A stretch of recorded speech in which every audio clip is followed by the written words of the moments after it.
TMC सांसद कल्याण बनर्जी और महुआ मोइत्रा के बीच विवाद पर पश्चिम बंगाल भाजपा नेता दिलीप घोष कहते हैं टीएमसी संकट में और इसी वजह से बंगाल संकट। अब पार्टी असामाजिक तत्वों के हाथ में है। अगर उनके विधायक और सांसद आपस में लड़ते हैं तो इससे राज्य की बदनामी होती है। ये लोग नहीं सीखेंगे। इस पार्टी को खत्म करने की जरूरत है। केंद्रीय गृह मंत्री अमित शाह के बयान पर उन्होंने कहा, पश्चिम बंगाल में जो हालत है वे सब टीएमसी सरकार की वजह से है। ये सब टीएमसी के आने से ही खत्म होगा। इसके लिए हमें 1 साल तक इंतजार करना होगा। बिल्कुल ठीक है। ये बंगाल की जो भ्रष्टाचार है, जो घुसपैठ है, जो यहाँ की हिंसा है, ये टीएमसी सरकार का दिया हुआ है। उसके साथ ही इसका विदाई होगी और वो 1 साल के लिए इंतजार करना पड़ेगा।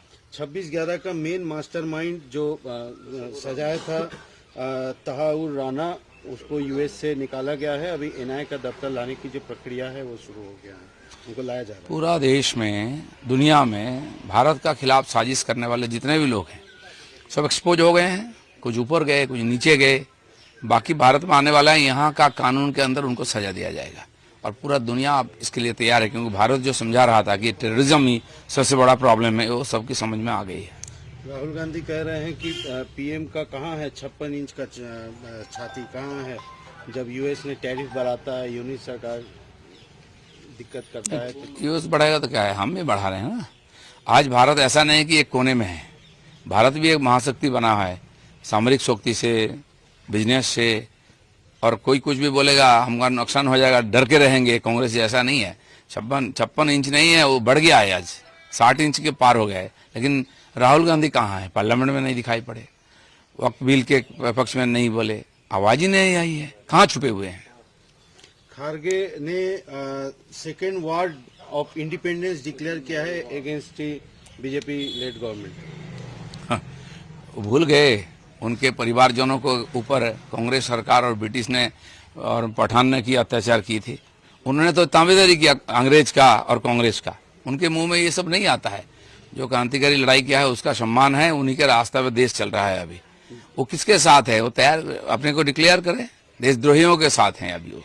दादा, मेरा आखिरी सवाल है। कांग्रेस ने फिर से कहा है कि नेशनलिज्म हम सबके लिए है, जो गुटता पैदा करती है मतलब लोगों में, पर बीजेपी आरएसएस डिवाइड करती है सोसाइटी में। नेशनलिज्म कौन है?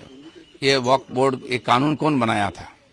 ये धर्मस्थान विधेयक कौन लाया था? हिंदू धर्म के जितने भी तीर्थ स्थान को कब्जा करने के लिए पूरा देश को दूसरे के हाथ में दे देना, और जितना काला कानून आज संशोधन हो रहा है धारा 370 से लेकर के, सब तो कांग्रेस ने बनाया है। नेशनलिज्म कहाँ था?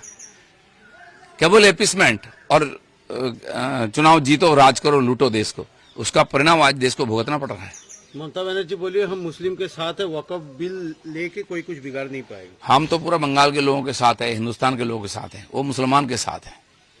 अगर मुसलमान के साथ रहे, मुसलमान को भी थोड़ा सा तरक्की कर देते, वो भी ठीक है। आज मुसलमान सबसे गरीब क्यों है? बंगाल के मुसलमान क्रिमिनल क्यों ज्यादा है? ममता बनर्जी जैसे नेताओं के चलते मुसलमान की दुर्दशा है। आज भी मुसलमान समझ रहे हैं, धीरे धीरे अगली बार और समझ में आ जाएगी। आज जो बंगाल में ये रामनवमी के इतने बड़े त्यौहार हो रहे हैं, क्यों? ये जो तोषण करते हैं लोग ना, एपिसमेंट पॉलिटिक्स के खिलाफ बंगाल की हिंदू जग रही है।